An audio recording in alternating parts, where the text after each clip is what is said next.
آپ کا کیا خیال ہے کہ اس کے بعد کوئی کمیشن وجود میں آئے گا، یا آپ کا مطالبہ ہے کہ کوئی کمیشن وجود میں آئے اور اس کو تھورلی انویسٹیگیٹ کیا جائے معاملے کو؟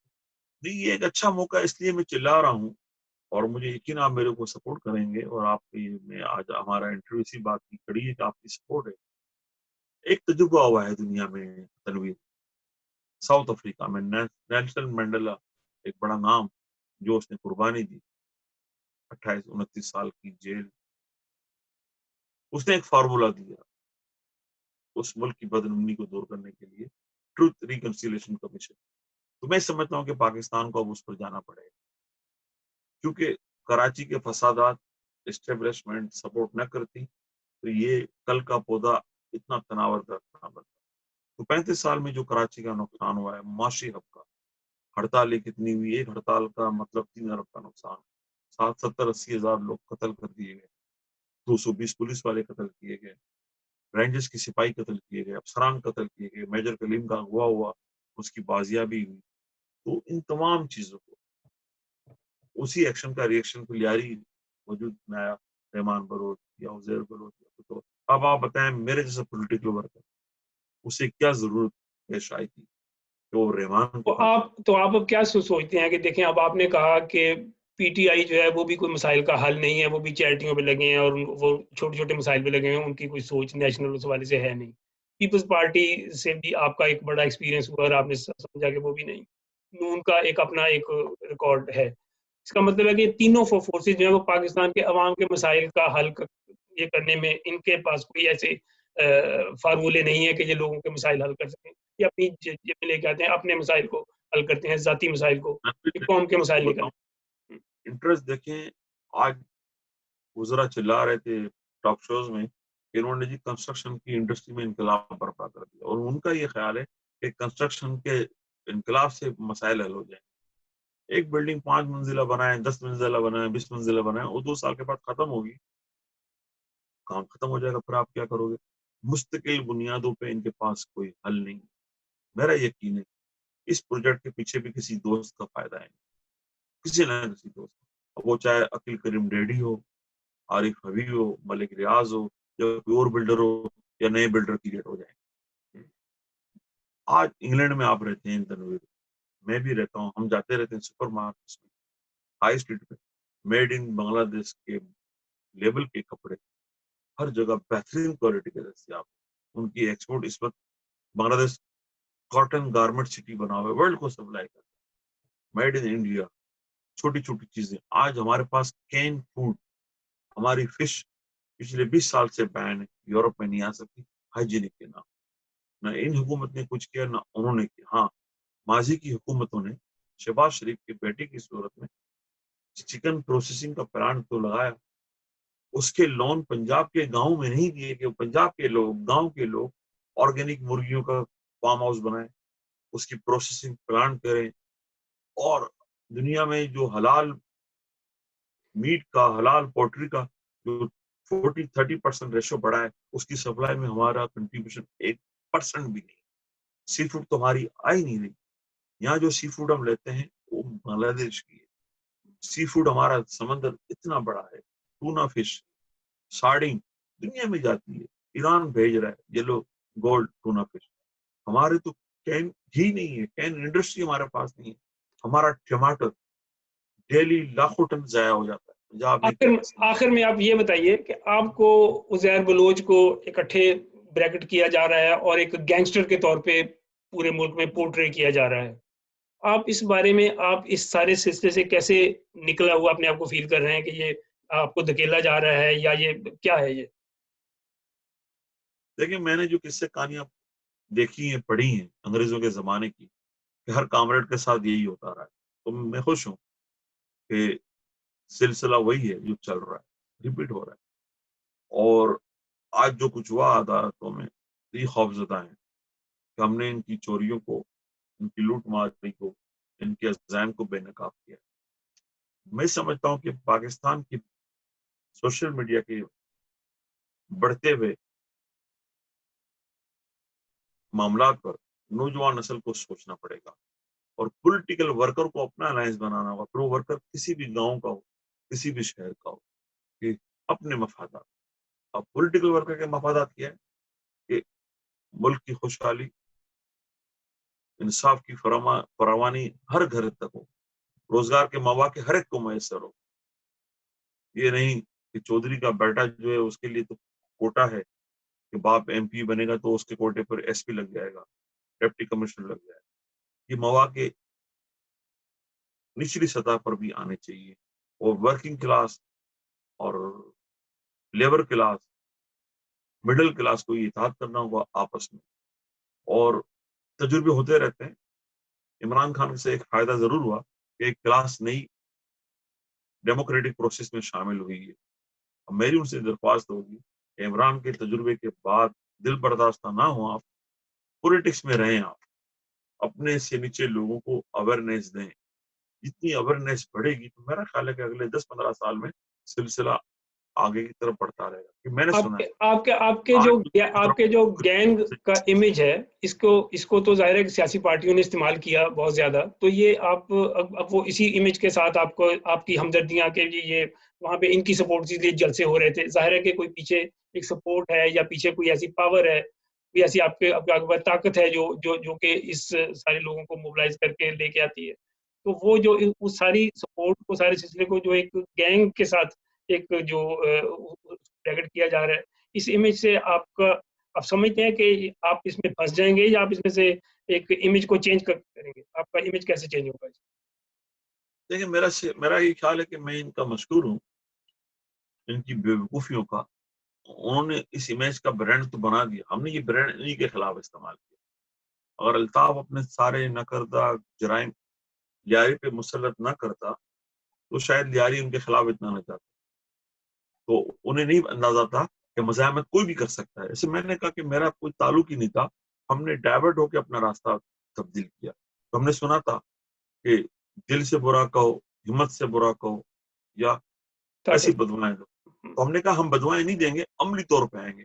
تو یہ بھی ایک تاریخ کا حصہ ہوگا. اگر کوئی لکھنے والا اچھا ہوا تو وہ لکھے گا کہ ایک حبیب جان تھا، چھوٹا سا کام دھندا کرتا تھا، شہید بے نظیر کے ساتھ تھا، حالات ہوئے، پھر اس نے یہ کیا. تو میرا یقین ہے کہ بقول بھٹو صاحب کے آخری کہہ کا ہم ڈرائیں گے. جب ذوالفقار علی بھٹو کو پھانسی دی جا رہی تھی تو اس وقت کی اسٹیبلشمنٹ یہ نہیں جانتی تھی کہ یہ مر کر بھی زندہ رہے گا اور وہ زندہ رہ کر بھی مر جائیں گے. تو میں سمجھتا ہوں کہ تاریخ خود دہرائے گی اپنے آپ کو. بہت شکریہ حبیب جان، بہت شکریہ آپ کی باتوں کا، بہت مزہ آیا. تھینک یو ویری مچ آپ کے آنے کا، بہت شکریہ. السلام علیکم. ٹی زیڈ کے T V YouTube channel Tanveer Zaman Khan کا یوٹیوب چینل ہے جہاں پر آپ مختلف موضوعات پر ترقی پسند اور روشن خیال نقطہ نظر جان سکتے ہیں. اسے سبسکرائب کیجیے اور چینل کو سپورٹ کیجیے.